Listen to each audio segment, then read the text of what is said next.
Hi friends, it's Monday morning வந்து பசங்களுக்கு தோசை சுட்டு கொடுத்துட்டு பசங்களை ஸ்கூலுக்கு அனுப்பிட்டு வராகி அம்மன் வழிபாடை செய்ய ஆரம்பிச்சிட்டேன். ஆக்சுவலாக திதி வந்து நேற்று மதியம் 3 மணிக்கு ஆரம்பித்து இன்னைக்கு மதியம் 2 மணி வரை இருக்குது.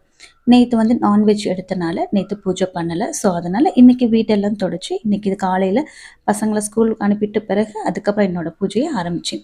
10:30 to 12 ராவு காலம். ஸோ அதுக்கு முன்னாடி பூஜை பண்ணி முடிச்சிடலாம் அப்படின்னு சொல்லி பசங்க போன கையோடு நான் பூஜையை முடிச்சிட்டேன்.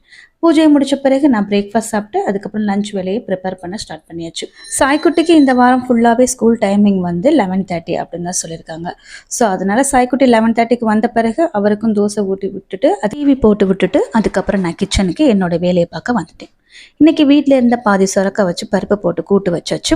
அது கூட வெண்டைக்காய் கிரேவி, பாதி முட்டைக்கோஸ் இருந்துச்சு. அதை அப்படியே வச்சோம்னா காஞ்சி போயிடும். கேரட் இல்லைன்னா அதை வச்சு பொரியல் பண்ணியிருப்பேன். ஸோ அதனால் அந்த முட்டைக்கோஸை வச்சு வடை மாதிரி ப்ரிப்பேர் பண்ணியாச்சு. இன்றைக்கி நம்ம வீட்டில் இதான் லஞ்ச். வாங்க சாப்பிடலாம்.